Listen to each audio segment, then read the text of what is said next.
All right. This is General War Thunder and a stereotypical gamer. And always, Hello. so as many of you have responded to me, or at least on my review about what this is. I'm pretty much calling out the entire RWBY fandom because one of our favorite creators on YouTube who does RWBY content was just basically cyberbullied off of YouTube. Well, I don't think it was YouTube, but I think she's done with RWBY No, she's because not. of She's not this. leaving YouTube. She's just out of the Ruby community. And, yeah. Right. Okay. That's what I thought. But either way, that still. Sorry. Still unacceptable in any Yes. context. Because, well, I mean, what the fuck, people? All right. There's no. So to There's just no. for the benefit of elaboration for anyone who's not in the loop, I'm just going to briefly cover it. Content creator Twins Inc. recently posted her video. It's time to say goodbye to Ruby, and throughout the course of the video, showed numerous examples of times that she was receiving comments or direct messages or posts placed on Reddit and YouTube, people responding to her videos. Some of the criticism was, I think, fair, measured, but there was a lot that really was uncalled for, a lot of personal attacks that were completely unnecessary. And it just goes constantly for several years of her going through this. And it wore her down when she had already lost interest in the show and had become increasingly less enthusiastic about it and decided just to stop making videos about Ruby, barring appearing in her sister's podcasts and maybe showing up in some of Critters or Adelson or Use videos. But she herself will no longer engage with Ruby, the fandom, and it really is a loss because I felt that her reviews, her character design videos, her top 10 lists, they were all entertaining content. They were all net positives for the Ruby fandom and the Ruby community. And she's been scared away, and really it is an unfortunate loss for all of us. I wouldn't say scared away. I'm just Fair enough. Fair enough. like I said, I don't believe she was scared away. I think, like I said, I think she was bullied off the platform because of this stupid fandom. Like, so beforehand, we came to an agreement. He'll be the more reasonable side. I will be the anger side. So prepare Well, for a lot of me ranting and cussing a lot. well, Um, I am a big fan of Twins Inc., but I'm a bit measured in terms of some of the comments she showed in her video, and I'm sure that there are worse ones that she did not include. I'm oh, sure I'm pretty that sure there are. I'm sure that it's a degree of content that she revealed to us, and she didn't get into the worst of it because she didn't want to go over it again. A lot of those comments, I'm sure she just deleted out of hand beforehand because she didn't want to have to deal with them. Mm-hmm. I think that criticism is just an expected part of any content creation, that people will send messages to you, and at times they will not have the tact to be as constructive as you want their criticism to be. So I will excuse a degree of it, but as I said, I felt that many of those comments did overstep, and at no point should attacks on a person's content ever be personal. And when anytime someone says that they didn't watch her video or read her response, you can dismiss that out of hand and say that that's just unnecessarily hurtful. Mm-hmm. That doesn't mean that I agree with what commenters say about her. Like I said, I'm a big fan of her content. I like a lot of her videos, but I'm not going to say that every single comment she got is akin to harassment. I am going to say that there are enough examples of it. I understand why she came to this decision. Yes. I'll leave the floor to you and step off the soapbox. I'm sure you're going to get use out of it. Oh, I don't know. But well, I'm more akin to like I agree. I enjoyed her content, but for me, this is more the straw that broke my silence because I've seen this happen before, and I'm going off of more this fandom more than just like she's not the only one, and a lot of people, I posted this, and a lot of people have been saying like, don't listen to them, but it's really easy to say that when you're not the one. Like, there have been times it wears you down. Like, it's like, I don't know about you, but it's about, you post a chapter or you post a video and you feel great about it, and then you basically go to sleep. You wake up and there's almost 20, 40 people just bashing it. Like, it wears you down. Like, you can't just ignore it. Like, No, you and you can should. try, but it will wear you down. There have been times where I've wanted to just leave because, like, you can only ignore it for so long before it just wears on you. The fandom is definitely not an irrelevant factor in my feelings towards Ruby. It's not the biggest reason that I've kind of moved on from the show at this point, given up on it. That was entirely down to the content that Rooster Teeth had given us. That was down to what Ruby has become plot wise, what I feel about the writing, the character work. The fandom, a lot of my interaction with the fandom comes either through fanfiction.net or through the Ruby subreddit. And I've been fortunate in that there have definitely been a lot of supporting voices that I've interacted with. But a lot of that has been limited to fan fiction and prompt responses as opposed to general discussion on those subreddits and on fanfiction.net's own message boards. Mm. And you go there and it becomes night and day. It's a very different sort of situation where debates get shut down and dissension is quashed. Like one comment that I saw that was very pertinent on a later locked thread called Are You Proud of Yourself was that the reason that the Ruby Critic sub was made was because they felt that the Ruby subreddit itself was toxic and they couldn't have debates. They couldn't critically examine the show anymore. There is a very strong cult of personality around Ruby where fans defend it so viciously that they attack anyone who criticizes it, even when their criticism is measured and thoughtful, as I feel Twins tended to be.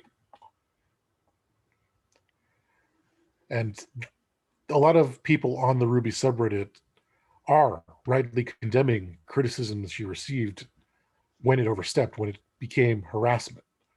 But there are just as many who are defending that action on the grounds that Twins herself was problematic.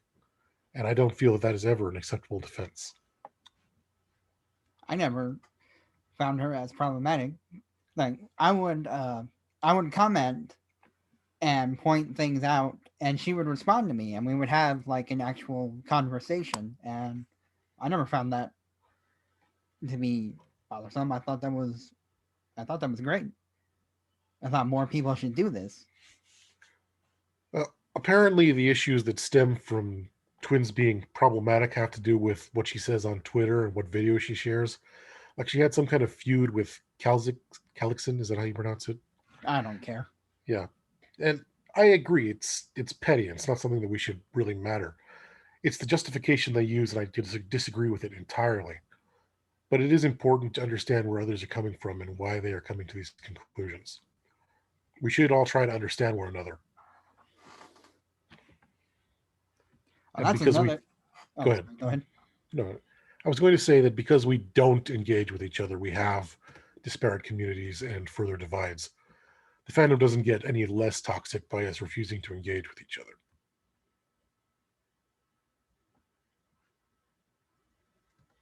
Go ahead.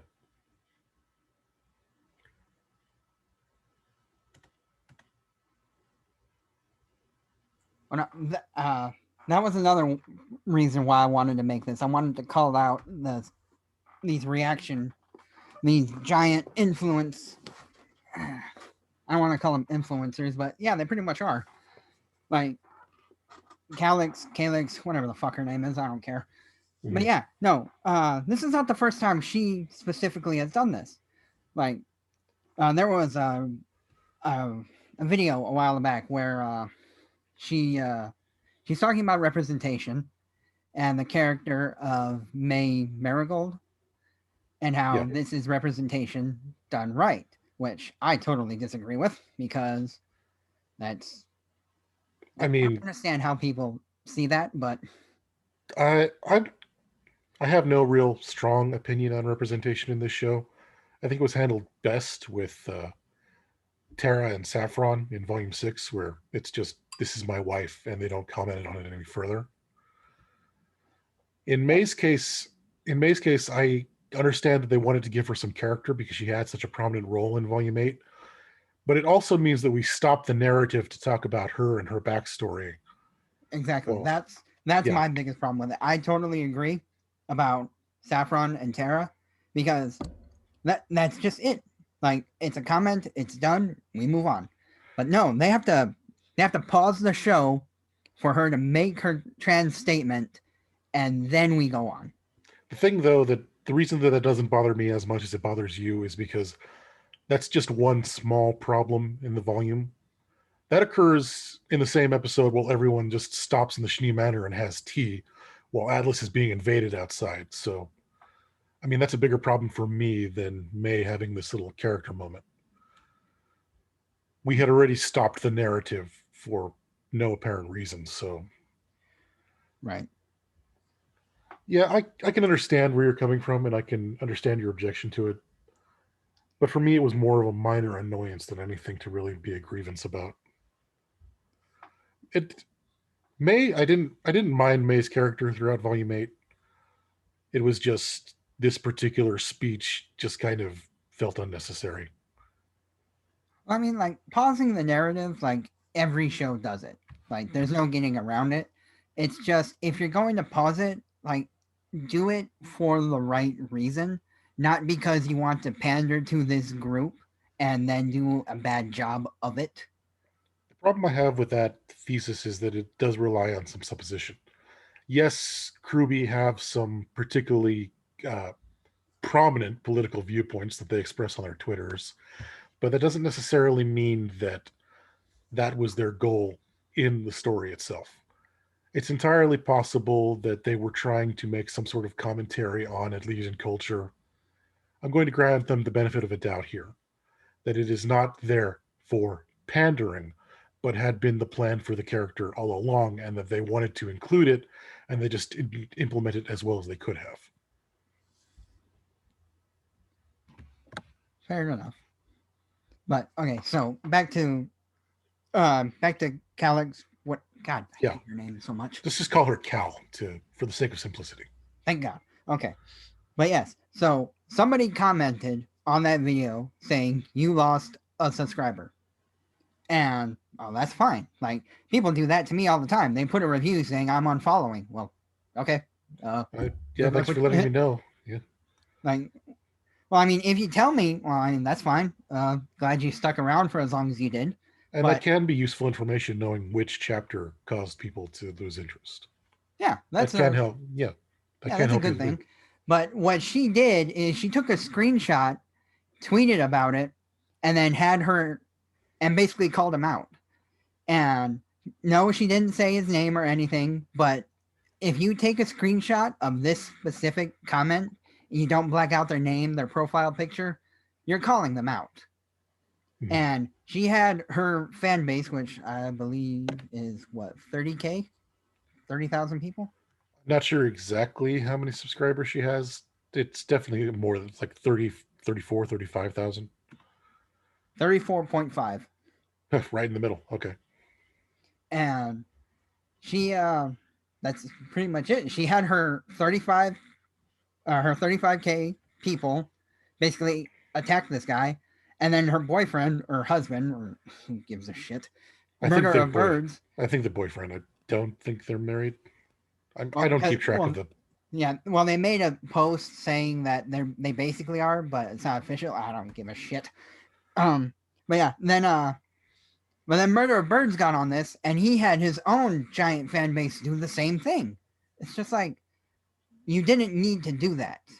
Like that is petty, and you did it to one person, you did it to twins, and you didn't even point out what was wrong with like if you like in her video of leaving RWBY, she explains how Cal. Cal, thank you. how Cal basically danced around the issue and just attacked her content. Like one of the tweets was, "Oh yeah, I'm making a review about Volume 6 like 2 years later. That's irrelevant." Like, okay, what did that have to do with the argument? That had I nothing to I do with it. mean, You're attacking her content. Well, in my opinion, because you're in the wrong. Like you have nothing to defend yourself, so you just attack her content. I do think it's a fair argument to say that a review of something that happened 2 years ago may not be relevant now. But at the same time, I'm like, why does that matter? She can make whatever she wants on her channel. Twin's objection to Cal was the fact that she got spoiled by content because she doesn't have a first membership. And Cal brushed that off. And I'm like, that was an entirely fair criticism. For someone complaining about how relevant a video is, you would think that something that wasn't going to be released to her for another week would have been a relevant factor. All right, But and it was yeah, about her thumbnails too. Her and Murder, they do the same thing. They put spoilers in their thumbnails, and they just brush it off because I'm guessing they're assuming that people have first memberships. I have a first membership, not anymore. I canceled it after RWBY was over, but as most first memberships do. Yeah, exactly. But yeah, I have a first membership just so I can avoid that because I want to see the episode rather than I open up YouTube or I open up Twitter and there it is. I'm like, well, that kind of ruined the episode. yeah. That was basically the first thing I did. Was I would log on and avoid social media and the subreddits and fan fiction, and go watch the episode and have my opinion as untainted as possible. Like I would set my alarm for 10 o'clock. That way, when I woke up, I just log on to the episode. That Mhm. way, I could get ahead of everything. My hours are a little bit weirder than that, but on Saturdays I'd get up like I don't know noon, and just it would be the first thing I did. Yeah, that's And I did look forward to it to a degree. And I can understand someone being upset because if you're invested in this show, as we all were, it's been going on for 8 years now. And then you find out that, oh no, character returns or character dies. Yeah, that's going to ruin your day. yeah. It's just like when Volume 7 premiered. I remember Cal had a video, and both Cal and Murder posted their reaction, and their thumbnail was of Penny. Yeah, Like in her new outfit. Yeah, you just ruined the surprise. Like what the fuck? And then you're gonna call out people and harass people because they called you out. and I think that that's just an unfortunate side effect of having to exist so thoroughly on social media. As far as I'm aware, these are the primary sources of income for both Cal and Murder, so they probably have to be on Twitter and engaged all the time. So But they will defend their personal brand so thoroughly as this, even when they are demonstrably incorrect, which is unfortunate, but I can understand it pragmatically at least. yeah, that's just ridiculous. I think. Well, I'm gonna read a review that I got to my chapter, and I think this words it perfectly. It's from a guest, so I can't say his name because guest accounts Yeah, or people who do it anonymously. But he says, let's be honest, the series was kind of empty to begin with, which is what allowed so many people to create many fan made content. The show the show is flashy and unique in art, but besides that, it sucks. The plot is whack, the characters are whack, decisions and stories are whacked as hell. Not to mention the screw. Oh, I'm pretty sure that's supposed to be a they. They screwed what was left of goodwill uh, when they started in starting modern politics that makes no sense in their world, like the Faunus are the largest waste of potential, with them having a cultural significance of absolute zero, being more parasites than actual unique people. It's also empty and boring in the show, with the fans creating better stories than the actual writers. RT has become another heartless corporate shell, more focused on pushing agendas than actual art and writing. I do think that that's something that I've seen in some of my reviews, people saying that they like it better than what's going on currently in Volume 8. And I don't like to say that as a boast because it's really more damned by faint praise compared to what's going on with RWBY right now. We want the show to be good. We want the series to be entertaining. We want the worlds to be interesting and insightful because even though we didn't know a lot about it in early volumes, we did find something very intriguing about it. We would pass by ancient ruins and wonder how they got there. We would learn things about the Grimm from Professor Oobleck and start to piece together how it all might work. We wanted to know more about the world, and as we learned more, it became less interesting. There are a lot of terrible sins that you can create when you are making some story, and the worst by far is to be boring. And that is Mm-hmm. unfortunately what has happened with we learned more about RWBY's world. It has become less interesting. It has become boring. And that isn't just down to the pacing or the characters, it's also the world. We know more about our villain, we know more about our backstory, we know more about the lore of the world as a whole, and it's just not as good as not knowing, which is a real damn shame. Mm-hmm.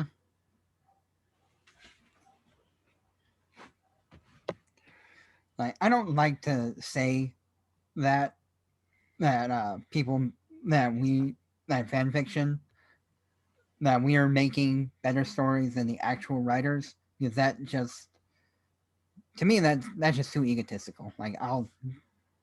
I'll promote my stuff, but it's up to you if you want to say that. I'm not gonna say that.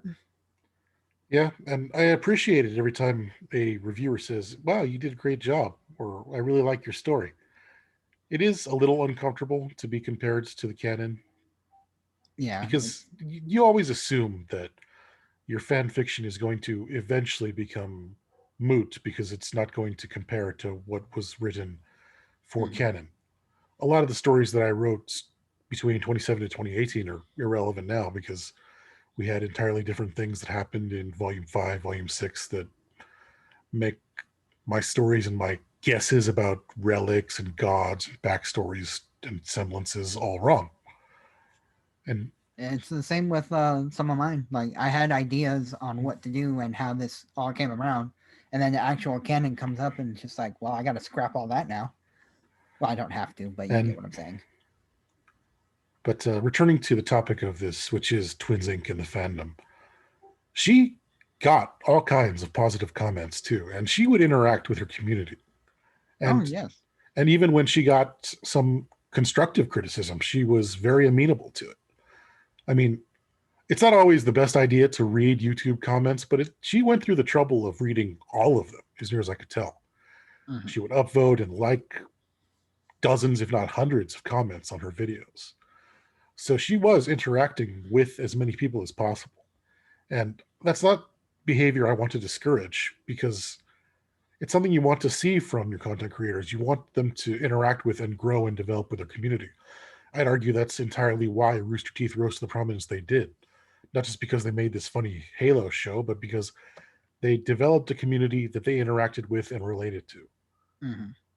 And Twins is retaining many of her viewers. It's not like she lost subscribers by saying she's going to stop making RWBY videos.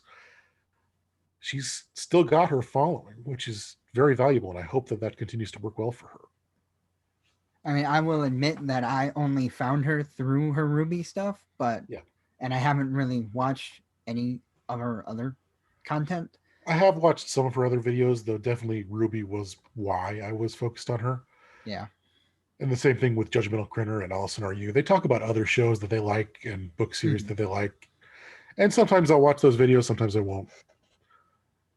Yeah. It's not. I'm not just going to immediately stop supporting just because. Yeah. It's like, yeah, I found you through that, but I'm sticking around because you are why I'm here, not because of Ruby. Yeah. And that's a beautiful thing, when a content creator branches out and does something different and their base and their viewers stay with them. That's great. Unfortunately, we do have to talk a little bit more about the fandom and that we got to this point at all, because this is not really a new occurrence. Yes. For years, we've been hearing about how people have been forced out for content they made. This happens a lot with like fan arts, occasionally with fan fiction. In fact, that actually, this is another guest review, which is, but he has a username, which is weird. The email says it's a guest review, but it says from Hit, like his username is Hit. But either way, Yeah, so whatever. Okay. this is gonna this is gonna be part of it. It says nobody bothered you when you shipped Pyrrha with a self-insert OC. Everybody does that at some point. But when you started commissioning all the cucking, all that stuff could have gone private, but no, you were just asking for it. You made enemies. Some of them have the resources to hurt you for real, not just these bullying words. I want to address that first part. Like everybody, like when I posted my wedding for the ages, everybody flamed me. Like I did it before I even just commissioned regular stuff. Everybody flamed me for it. The Arcos community, the RWBY community, everybody was on my ass calling for my head. And I didn't even like there wasn't anything wrong with it. I had yes, it's Pyrrha and an OC. I made I made White Knight because I thought White Knight was cuter. And but like okay, so it's like all right, fine. If you don't like the regular stuff, I'll go the other route. And then it's a case of damned if you do, damned if you don't. Because no matter what I do, even if I have an actual relationship with, or even if I write, oh god, that Yeah, sounded that was a awful. little. Well, that came out wrong. Even if you write this relationship, Yeah, even if I write the relationship, no matter what, like people are still gonna hate it.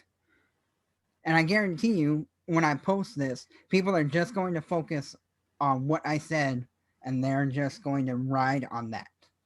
yeah, You're not going to listen to anything else. You're just going to listen to uh, my fuck up. and that is kind of the crux of people who are justifying the attacks on Twins Inc., saying that because one time she shared this one video by this other content creator whom we don't like, she is damned and marked forever. And that seems to be a pretty common problem we've been having with social media lately, that you share or like the wrong thing, that it just follows you forever. And people can say, oh, there was this controversy about this person in the past. We need to dredge it up again and again forever. Like I don't know if you saw, but did you see Jello Apocalypse and his "This is basically Ruby" video? Oh, yeah. I love that video quite a lot. Yes, me too. It's very hilarious. Apparently, he had some like personal kinks Mm-hmm. drugged out and shown all around, and I'm pretty sure he's off social media too. It's just like, what the fuck is wrong with this fandom? Like, you I can't mean, take a little bit of criticism, even if it's comedic. You I was have gonna to say, I was you have gonna to say, dig up his personal life. at that point, I was still very much invested in Ruby. I was actually pretty optimistic. That was around Volume 7, and I was actually, I had regained confidence after Volume 5 kind of shattered it a bit, and then Volume 6 really went to great lengths to restore it. Mm-hmm.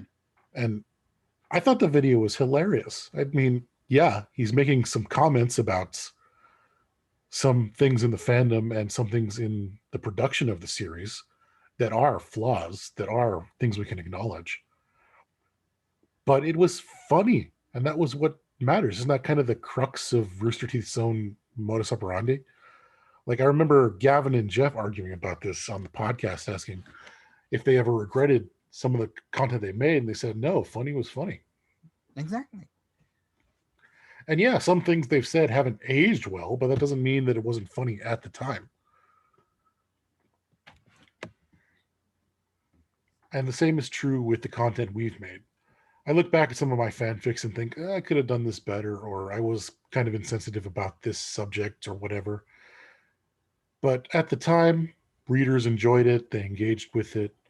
So I didn't think about that. I didn't think about what would happen in hindsight. I can't imagine most people do. I didn't think at the time in 2017 that, oh no, Coco's gay, apparently. I was like, The only thing I had to go on screen was that time she smacked a dude's ass. So I thought she was, if not straight, then bi, because everyone in RWBY is bi. Yep. But now any kind of heterosexual pairing for Coco is immediately attacked. And I point out that I wrote this 4 years ago, and it doesn't seem to deter anyone. Nobody cares.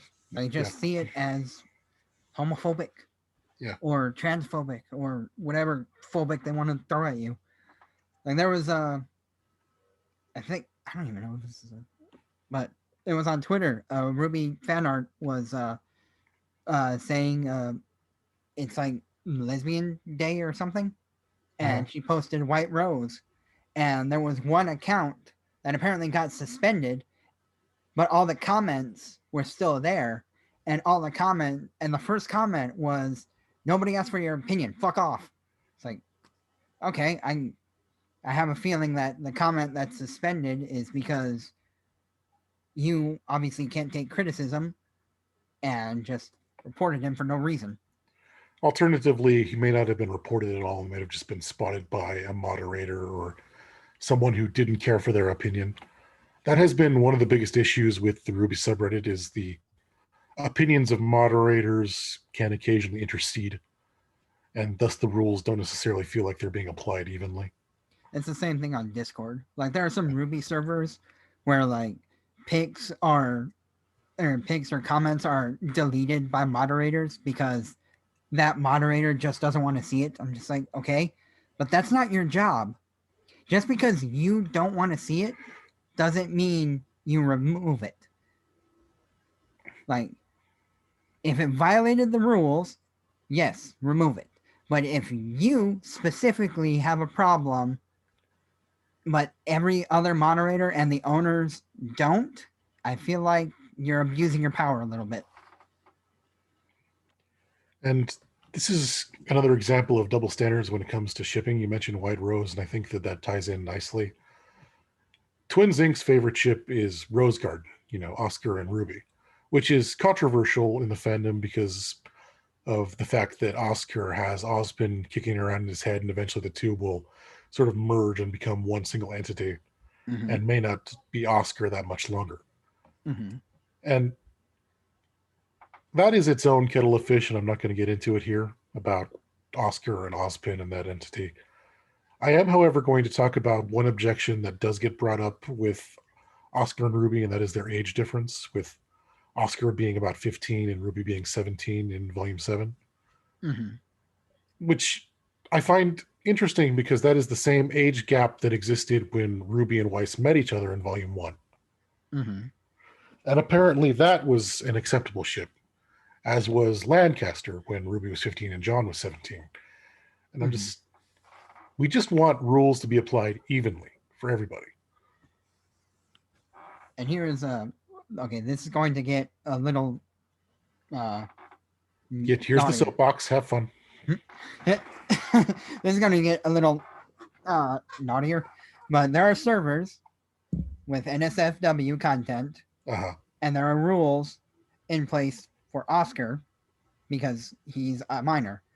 But but I go up there and I say, so is Ruby. But why is she in this channel and it's all okay? Well, because she's 17. It's still a minor. And even in volume 1, which a lot of these are about, she's 15, which is even worse. Yeah. But and nobody addresses it. They just ignore it, or they start yelling at me because they can't back it up. It's like they have there's a clear double standard between this age because I guess either she's a main character or she's a waifu. It's just I was going to say she's popular, more popular than Oscar, which is fair because she is the main character in theory. in theory.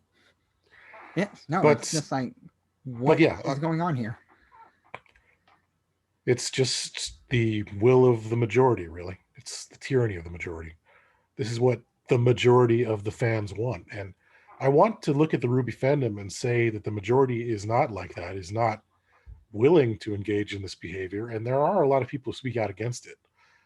My problem is that there is enough of a vocal minority who support it and encourage it, and they don't suffer any repercussion for it. So that is what ends up happening. We have to just put up with it because that vocal minority will ultimately win out. Mm-hmm. And you want to think that the fandom is better than that, but because we are willing to put up with this behavior, because we tacitly acknowledge it and we don't fight against it, we don't do enough to stop it. And really, that means that we are all in some way complicit in it. We are all in some way guilty of it. It's it just discourages you because you want to engage with the fandom and find people who share your interest. And more you have to either adhere to that majority opinion or stay quiet and put up with it. And that's never a healthy place to be. Mm-hmm.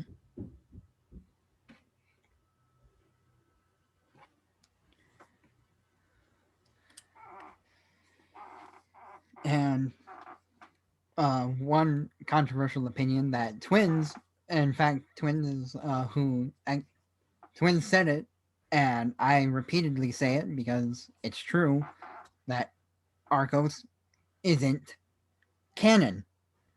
Like when I brought it up in our Volume 8 review, I said it word for word, just like she did. It's not canon. They weren't dating. She loved him. He didn't love her back. And He it's, didn't know. He what do you didn't mean? know. Oh, yeah, he didn't even know Yeah. until that one kiss. And that was it. And then all of a sudden, he's acting like his wife of 10 years just died, which is another quote from her. And another thing is why are people flaming my OC and Pyrrha, but Miles, the actual writer, is a literal self-insert of Jean, but that's okay. Or even Jean harem fix, where it's clearly the author just having sex with with the entire RWBY cast is fine. But if I try to write a legitimate relationship where they meet and they try to expand and build it up, it's bad.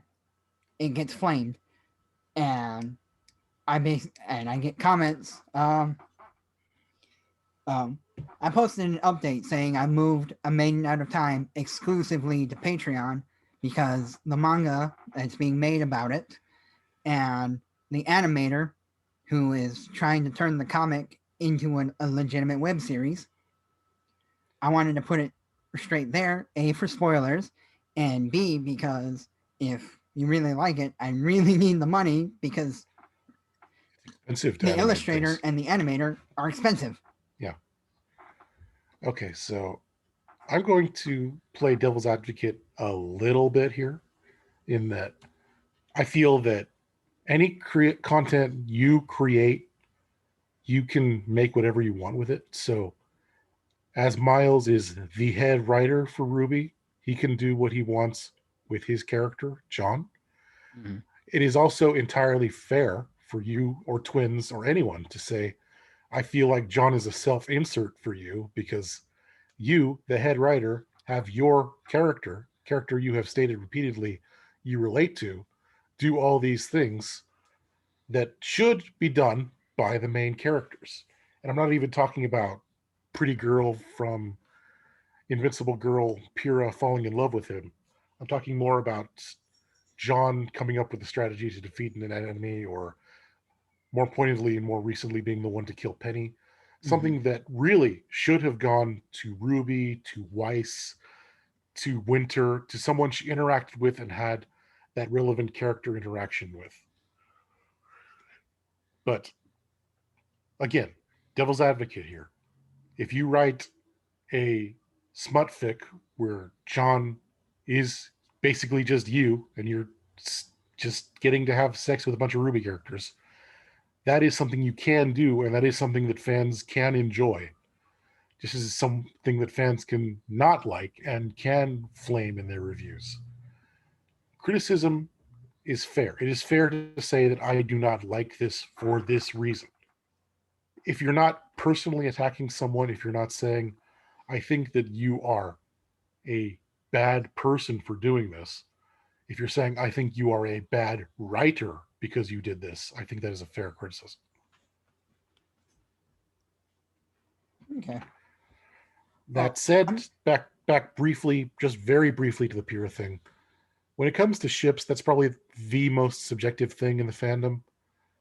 You can not like Arcos because of the reasons you stated, or you can not like Arcos because you don't like these two characters being together and don't feel they have chemistry together. Or you can say, I don't like this pairing because I feel like there isn't a lot of narrative possibility to do with it. That's one of the reasons I don't particularly like writing White Rose or Bumblebee, because I feel like it's just been done so many times, there's not really anything new to say with it. Mhm. And as far as characters and ships in show, like I've said before, that my favorite ships are ones that there's very little evidence for. Like I like writing Arc Furnace, which is Cinder and John, or I like writing Ninjas of Love, which is Blake and Ren, or I Mhm. like writing Baked Alaska, which is Yang. And And you. none of those pairings have any chance of ever happening in the show. Mm-hmm. But that gives me all kinds of creative freedom to just have fun with it and do what I want with the characters. Mm-hmm. All right. I used to. I used to be like an Arcos shipper. I loved Arcos when it first came when it was first out, and I was part of the Arcos community. I loved it. It was fun because I thought these two were nice and adorable and cute. But it's it's a den of snakes because I because like I said, I was a very big I was a very big supporter of Arcos. I will admit I did kind of go overboard with it, but it's I wrote one story about Pyrrha with someone else, and the entire community turned on me. Yeah. It wasn't like it's just like not even taking a second to read it. It's just as soon as they saw Pyrrha with somebody else, it was over. So that is my uh my reasoning for all this is because like okay, you are going to hate me no matter what, even if I did Arcos. So you know what? I'm just gonna put all my cards with this. If you like it, well then, all right, cool. If you don't like it, well, join the club. You've done this what to how many people? Because I know I'm not the only one. It is important to listen to what your fans have to say, but at the same time, you can't let them define for you. Well, no, I mean I listen to what Yeah. fans say when it's constructive. But if it's just oh this is Arcos bullshit blah blah fuck you, well then I don't listen to it. Yeah. Like if you're not going to give me any particular criticism, you're just going to see Arcos and say fuck you. Okay, well then I'm not going to listen to your opinion. And it really is unfortunate that we don't have any other real viable ships for Pyrrha besides Arcos. It really limits what you can do with her. You're already limited to how much you can write about her because she never left Beacon. She only has those 3 volumes to work with. But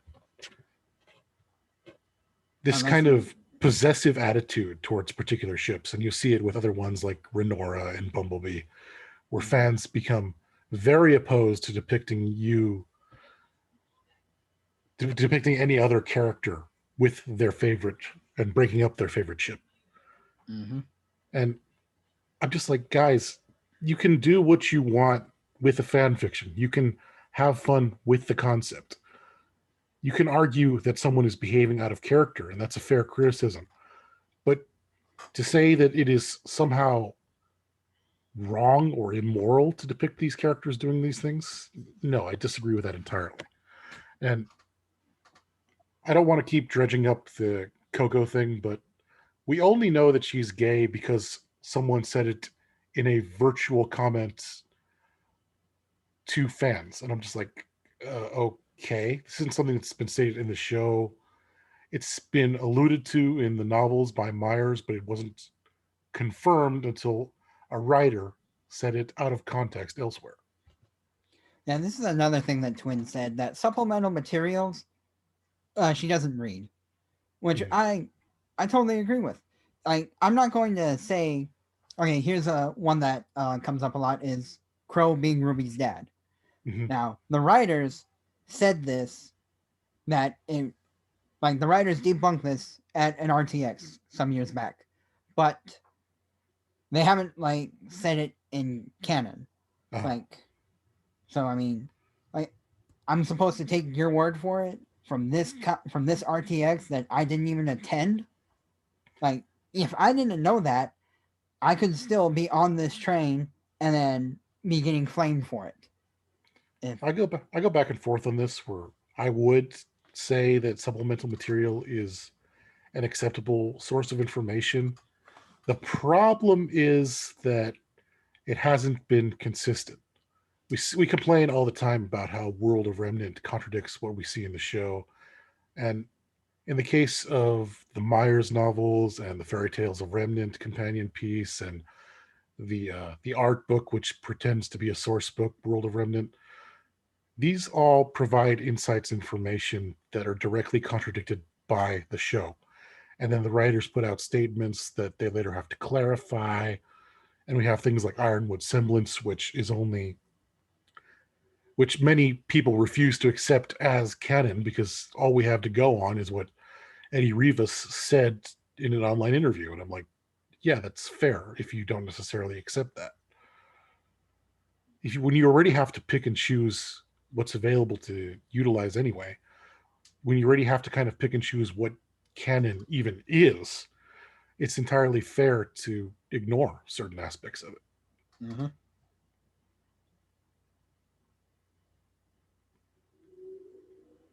And let us circle back once again to Twins, who, if all you ever saw was the show and you didn't read any of the spin off manga or any of the tie in novels or play the board game or watch the World of Remnant skits, how much of this show would you really understand? Because she does have a grasp of the characters and the plot, and her reviews go into detail about it.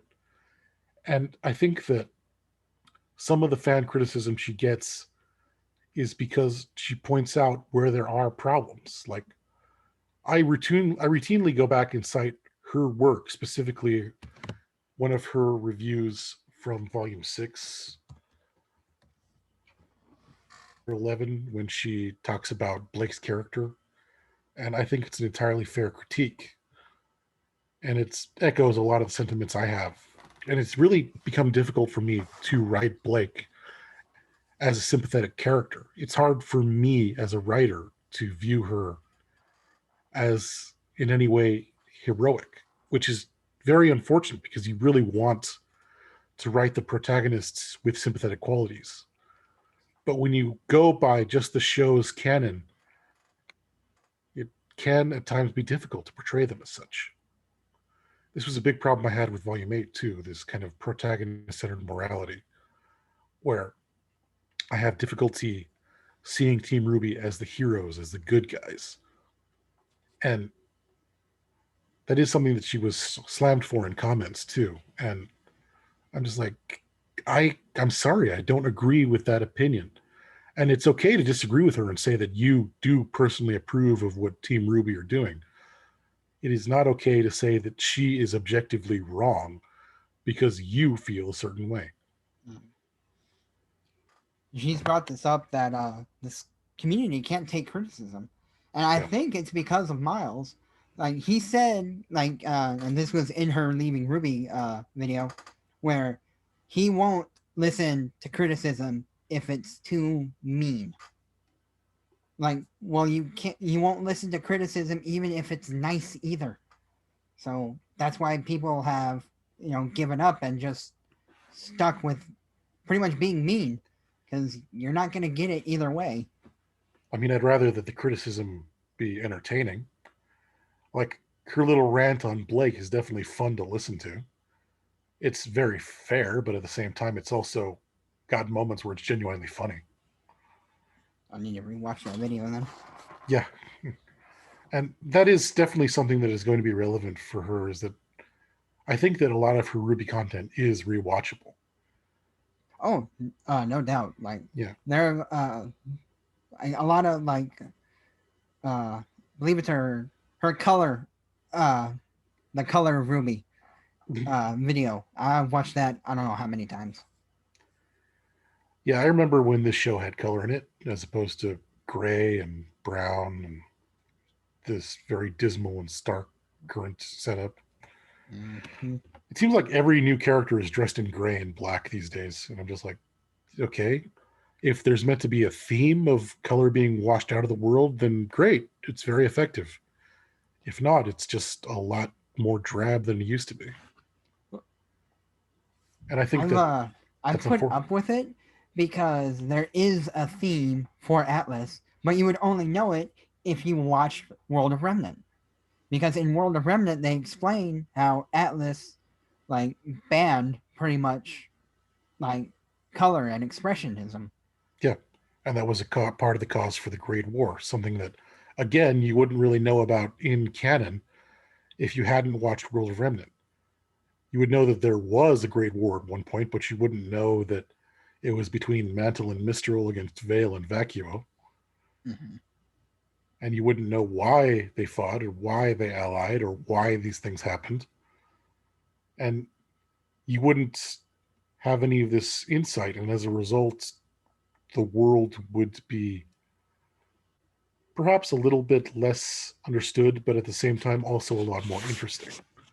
That is really the downside to all these little expository videos. Giving the audience homework to do is it can be beneficial if it's done in moderation, but we were getting what 3 or 4 World of Remnants every volume for the first 5. I feel like they were trying like well they've ripped off a lot of things. I feel like they were uh ripping off Game of Thrones because the bo- the Blu-rays have bonus features called the Histories and Lore, Mm-hmm. where it's basically lore read by an actor. Like there's a history and lore on House Martell being told by Pedro Pascal Yeah, or Oberyn Martell. yeah, and he does it in character, so he's got his own biases, and Yeah, you'll get something stuff from the like same that. event from someone else. Like they did the same thing in the first season, where they have a bunch of different perspectives on the rebellion, how the Targaryens feel about it versus how the Lannisters feel about it versus how the Baratheons feel about it. And yeah, everybody's got a different perspective of how things went. And that adds not only detail for the audience, but also insight to their characters. Mm-hmm. Whereas once World of Remnant starts being read by Crow from Volume 4 and Volume 5, it's not any different than when it was read by Salem, which is a real downside. It means it's just exposition. Mm-hmm. There's not a lot of character insight. Like if they had something like that for maybe the White Fang, like one's being read by Gira, one's being read by Sienna, or even Blake and Adam, like Hmm. just explaining the pacifism and then explaining the aggression, like just explaining like both sides or at least their take on it. That would have been a lot more interesting. I would have paid attention, not slept on it. Okay, let's keep with the thesis of the video just a little bit longer. Anything more you wanted to say about the fandom and the harassment? I've got plenty to say about that, but Well, by all means, let's. Here's the soapbox again. Let it all out. well, no, I don't. Well, a lot.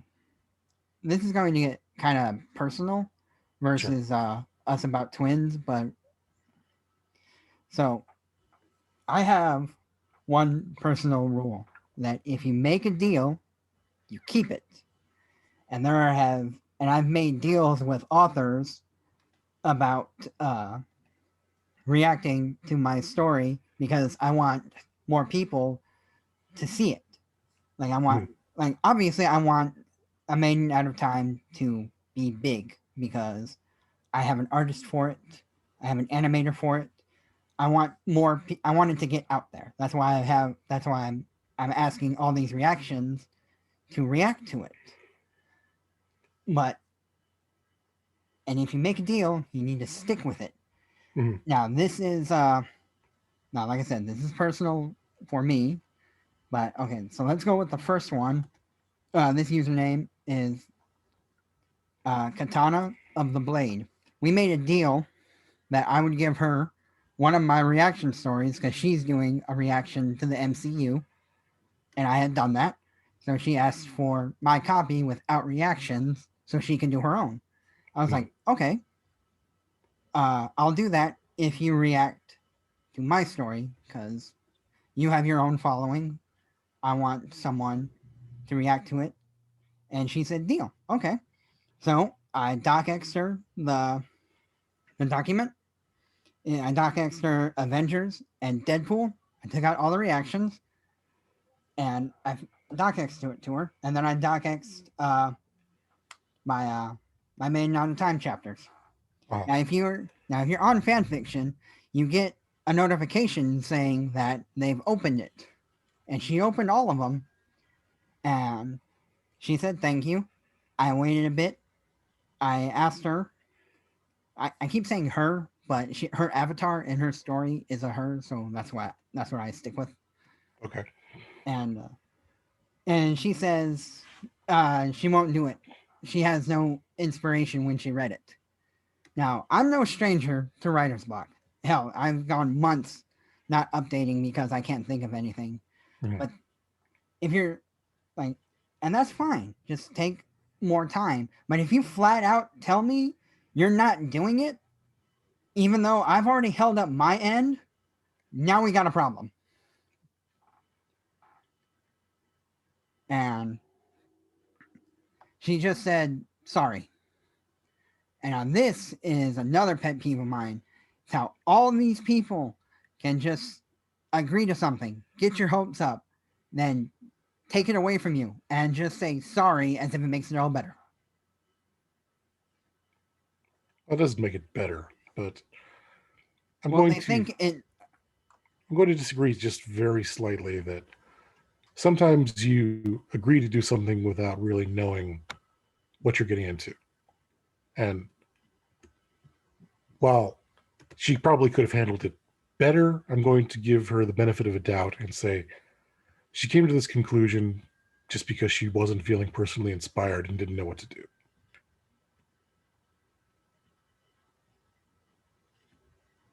And that's the thing that happens when you try to write anything. There are some authors who start something and just never finish it because they lose inspiration or they fall out of love with the product or whatever. And in this case, when you're writing in response to someone else's work, it's not necessarily your own inspiration you're working with. Mhm. So, yeah, it is unfortunate that this is the way things went, but let's assume that it was simply her own inability to bond with the material.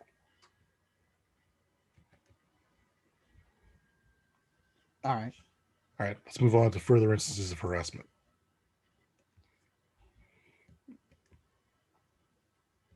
Mm.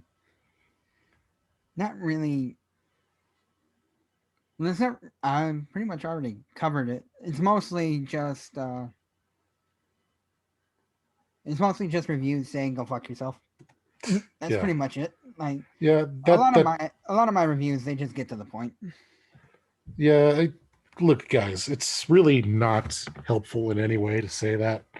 If you want to tell me go yourself because you did this in the story or you did this thing, that would actually be helpful to me. If you were pissed off because I did X as opposed to just I hate you for no apparent reason. Mm-hmm.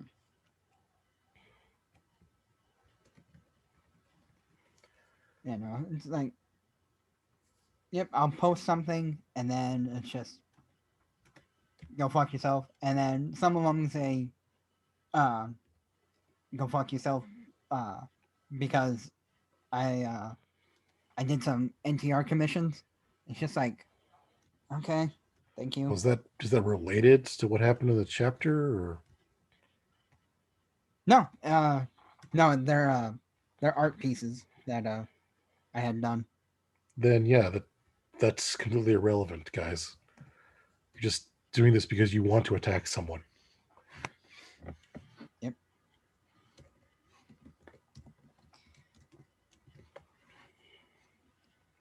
Yeah, I do have. Yeah, there are a lot of users that have done this same thing to me, which, Mm. uh, right? Yeah. I went on a little tangent because that's not harassment. This is again personally me, Hmm. but at the same time, it's just I just wanted to get that out there because, Yeah. excuse me, That's okay. I understand that yes, you're right. This is not harassment, and this is what we wanted to do this video about. It's just again, I want pretty much on a tirade, but yeah, it's I'll just I'll just say their names because of I'll just say their names because you're right. This is not harassment, but these are people that I personally can't under. I'll just say their names and then we'll go back to the harassment. So it's Katana of the Blade, uh, the Combos creator, Chrono Sign, S.G. Arcos fan, Oberon 1211.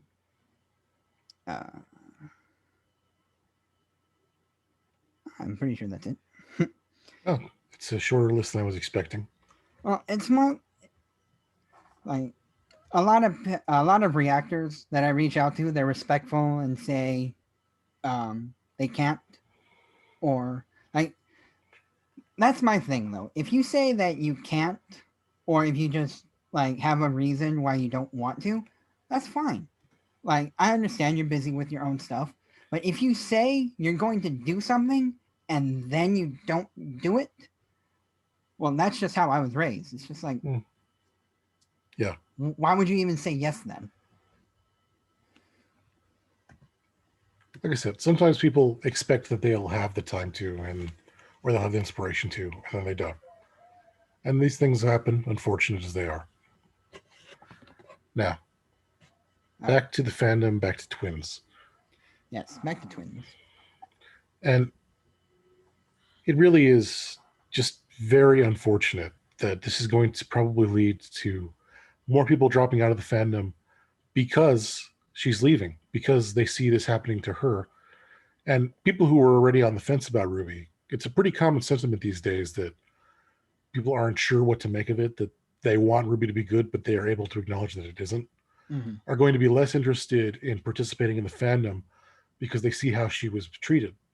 Mm-hmm. And as a result, there's going to be less interaction. There's going to be less interest when the show returns. Mm-hmm. And if a fandom doesn't consistently grow, it's just going to inevitably shrink. And you're just going to have the same vocal minority continuing to rule that way. You need to adapt. If there is no adaptation, there's only atrophy. And that's a very unfortunate reality that we're seeing with Ruby. It hasn't improved. I, for one, like this actually makes me want to stick in more just so I can call people out. Like, I understand some, like, people will just, I don't want to say she gave up, but, like, I can understand, like, if you want to step down, if you don't want to do anything, that I've done that before. But I would like to, I don't want to say be the voice, but pretty much I want to call people out. It's like because this is unacceptable, and this only makes me want to stay in the fandom just to call people out and try and get other people. I don't know. I don't want inspired. I guess like. I mean, I would like to see people inspired by Ruby again, but Mm-hmm. I think that that's probably not going to happen because of what's happening in canon right now. I think that there's still a lot to be done with the universe. There's still a lot to be explored with fan fiction, with fan art, with YouTube videos, with fan animation. There is still a lot you could do with it, but I just don't feel any inspiration for it anymore. And it's really unfortunate because I do credit Ruby with giving me inspiration to write. And it really is a shame to lose that, to lose track of that. Mm-hmm. And I really do hope that whatever Twins moves to, she finds something else to inspire her, Oh, I because do. I know how comforting that is. Yes, I totally agree. I hope whatever she does, she enjoys it, and Mm. it's a less non-toxic fandom. That's Uh, why I'm. That's why I've been focused on a maiden out of time. Is mm, because it's just Pyrrha, the world, the monsters, the characters, everything is mine. mm, I don't have to worry about. I don't have to worry about what's canon, what the writers say, any supplemental materials. Like everything is mine. It's Pyrrha who died. I don't know what anime style this is called, where she dies and comes to my world. I don't have to worry about any of that, and I can just basically do whatever I want. yeah, and that's a very comforting, very liberating feeling. And it's the same with the one I'm currently writing. It's where Jean joins this military organization, but it's nowhere. It's not in Vale. They're on their own base, and I've made up. Well, I didn't make up. You know the references I've made with this. Yeah, just didn't want to spoil anything for. Yeah. Yeah. Well, I've made. There are references with other games, Mm-hmm. and they have their own like lore and mechanics, and I've brought them in here, and they have such an expansive. Uh, I don't even know what to call it. Archive.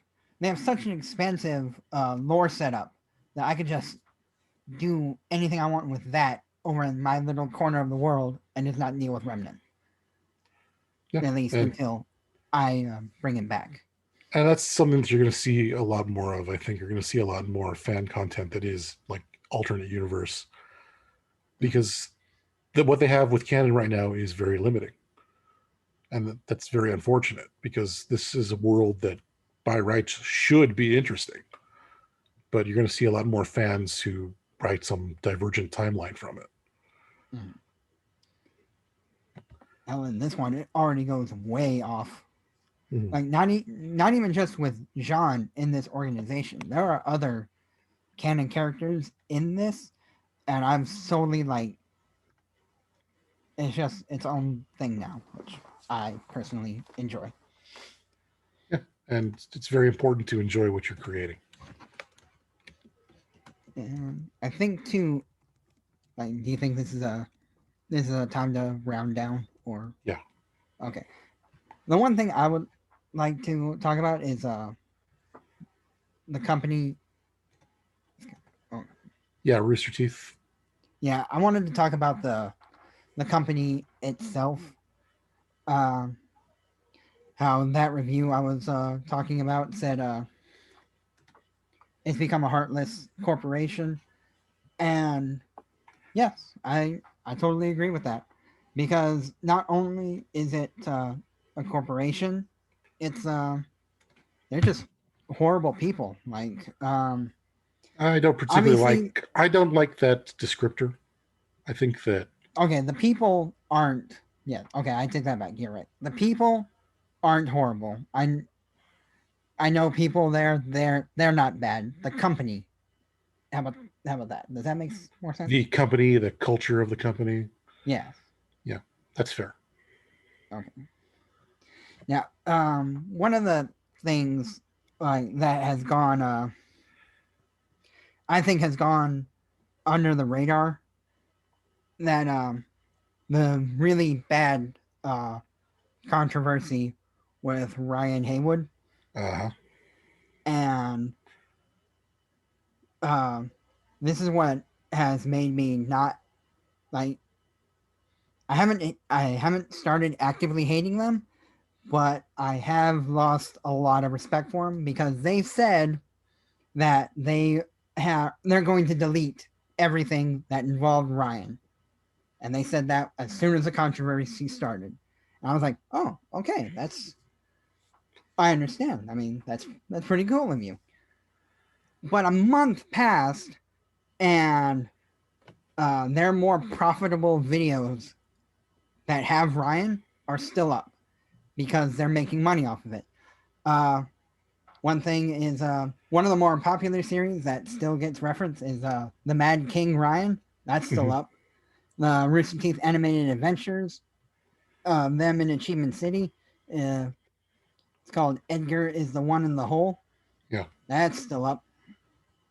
It's just like if you're going to do all of this, if you're going to say this, I mean, this again goes back to how I was raised. If you say something, you do it. But they say that they're appalled and they want nothing to do with Ryan. But all the videos that are making money off of him are still up, and So again, I think that there's a degree of supposition there that some of it may not be up to Rooster Teeth themselves. They may say they want to do something, but their masters at Otter Media, at Warner Brothers, at AT&T may veto them and say, no, you need to be generating a certain amount of profit in order to justify your existence.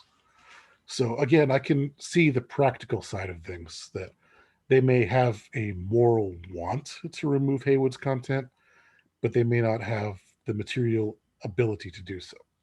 I feel like that's even worse because if their overlords are telling them they need to make this much and they want to keep, I'll just say controversial. I won't say what he's done, but everybody knows Mhm. what he's done. And they keep those up instead of trying to like make new content and bring new people in. I feel like that's very scummy of them, if Eh, that makes sense. given that AT&T is shopping them around for sale, I'm guessing they're doing all that they can to stay in their master's good graces at the moment. Mm. So, as much as they would probably want to remove the content and adhere to whatever moral standard they claim to have, I'm sure that they, at the end of the day, have to focus more on the bottom line. And you can begrudge them for this, and I won't say that you're wrong, but at the same time, I understand it, even if I don't agree with it. And I think that if we ignore that context, then we aren't any better than anyone who fails to pay attention and doesn't read or watch or peruse any of the content that they themselves are condemning. Mm-hmm.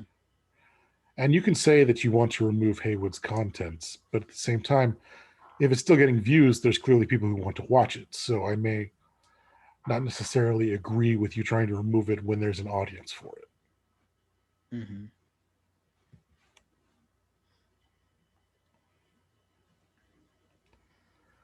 Like, Rooster Teeth's business practices of late, uh, there's it's fair to criticize them. It's fair to say you disagree with them. I don't think that you can say that there's a moral element so much as because morality to some extent is subjective.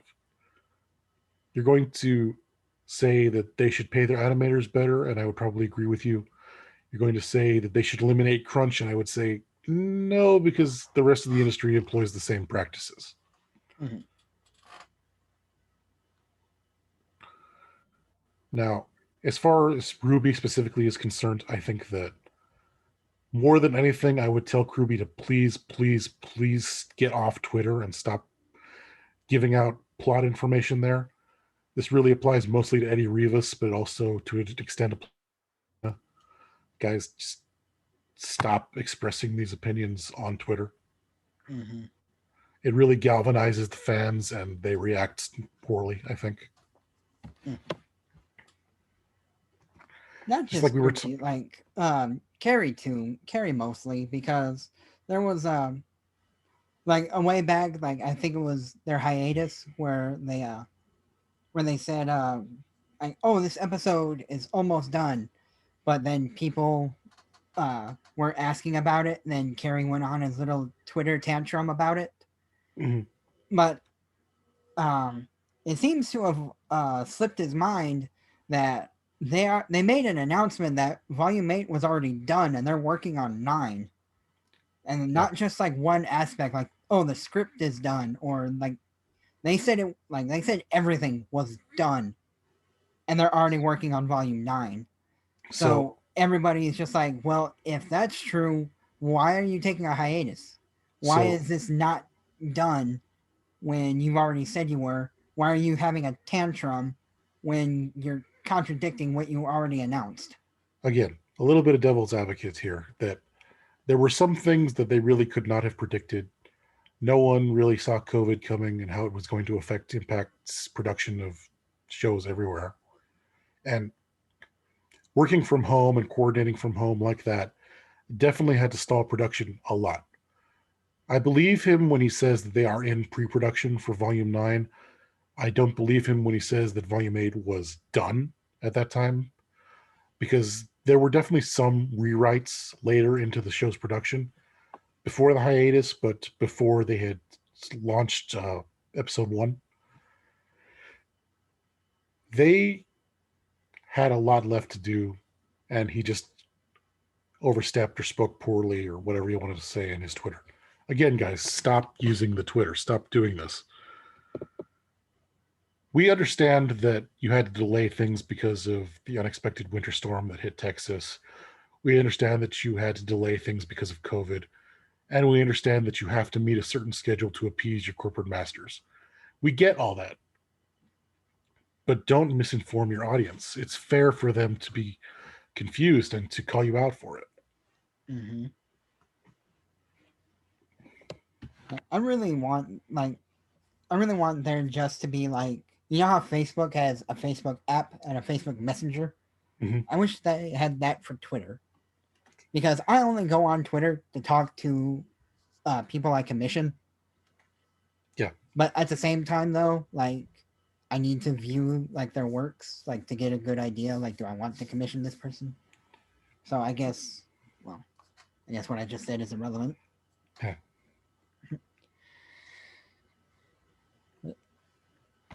But Yeah. yeah, this ties into what we were saying before about Cal and Murder of Birds, and how when you go on to social media and comment on RWBY and you have a fan base or following or people who interact with you, what you say on social media matters and it causes people to react.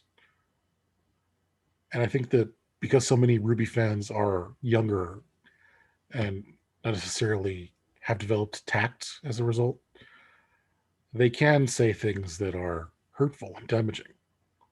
And we really need to be able to call this out and point this out when it happens.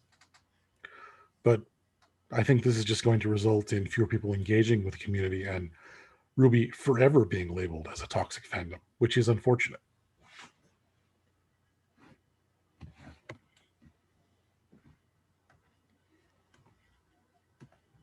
Well, no, there's nothing really to do about that. But I'll, like I Support said, the I people who will. do well. Yes. Support people like Critter and Twins and Allison and other content creators you like. Even if you like Cal Exon and Murder of Birds, support Eh, them when you think they're doing something right, and point out when you think they've done something wrong. Just be careful with what you say. Don't don't be overly emotional. Think it through. right. Like when I first heard about, or when I first saw her video, I wanted to make a video right then and there, but obviously, that would have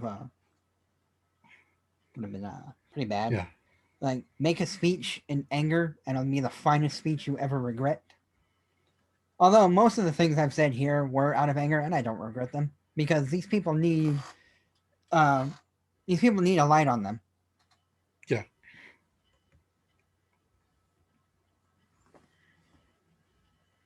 And it's fair to, if you're going to be a public figure like this, to have all of your comments and deeds laid bare like this. Mm-hmm.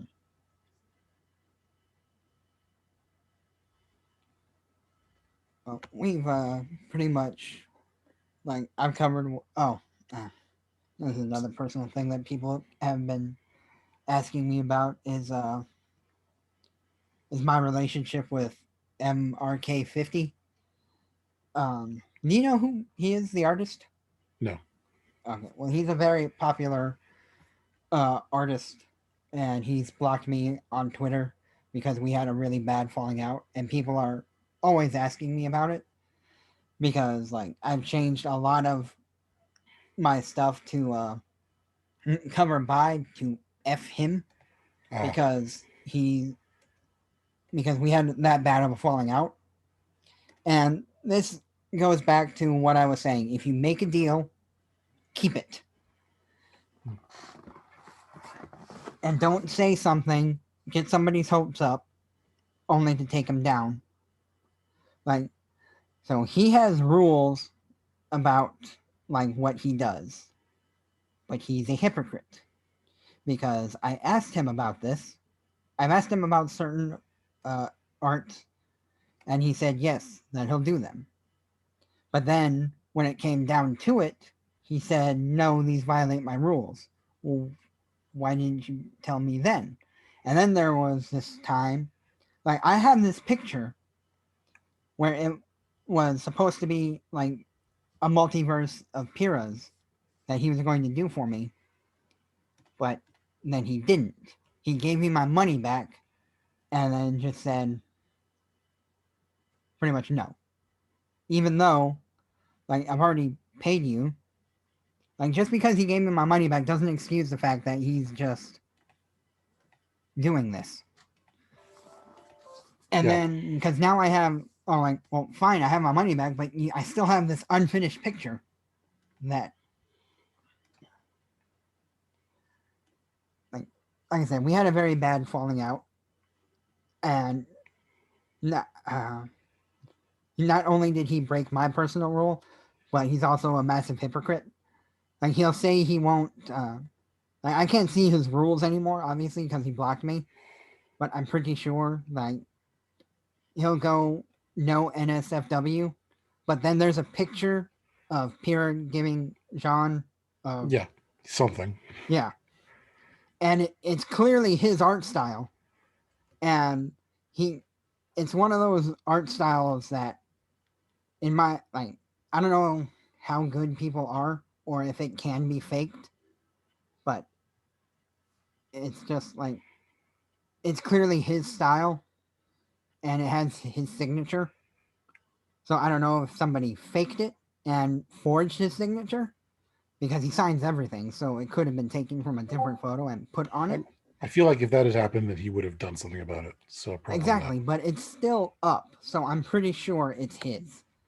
So it's like, okay, so you won't do NSFW, but you will. You won't break these rules, but you say you will, and then you'll back out at the last minute. So that's my beef with him. And yes, I will not deny that I've reported him and tried to take him down because like at first, yes, I was angry, but at second, like this is also something that's not acceptable. Like you shouldn't um, say you're going to do this and obviously have your own set of rules, but then break them whenever you feel like it. Unfortunately, it seems like far too many creators are adhering only to their own mindsets, and as a result, further problems are going to arise. Going to see people who just aren't willing to negotiate, aren't willing to find common ground, and will just be further divided. Because anytime there's a dispute in the fandom, there's going to be people who take sides on one and take sides on the other. Mm-hmm. That's well, that's all the beefs I had. Any others you want to comment on? Harassment, bully, or personal vendettas? I guess. There's not really anything personal to me. I don't take a lot of this personally, but I've also been fortunate in that been pretty tame. Mm-hmm. I didn't get a lot of people DMing me, threats or really Mm-hmm. cruel and nasty comments. I didn't have any kind of falling out with members of the fandom. There are people I disagree with and disagree with quite strongly, but Mm-hmm. like I said, I have been fortunate. But Right. I think we should all be able to condemn certain behaviors and say this is over the line. Mm-hmm. I think we should be able to say, even though I'm a fan of this person, I disagree with them doing this. Mm-hmm. And that's the problem is that the RWBY fandom has become so tribal and so entrenched that We aren't willing to do that. And until we are, we're always going to be saddled with the perception that we are toxic. And unfortunately, then it becomes deserved. Yeah. Uh, like I said, I will. I'll just make this declaration now that like, all right, like people have like obviously people have DM'd me saying that just ignore them and just move on, just don't listen to them. A lot of people can't do that. A lot of Yeah. people either aren't strong enough, or they don't have the mental fortitude, or they just can't take it, or it wears them down. And I would like to basically be one of those people that speak up for them. I won't like, because this is unacceptable. This is not something that should be tolerated in the community. Okay. And well, that's my spiel. Okay. All right. So this has been us calling out a lot of people, and then next week we'll be back to our regular podcasts. So thank you. Have a good day, everybody.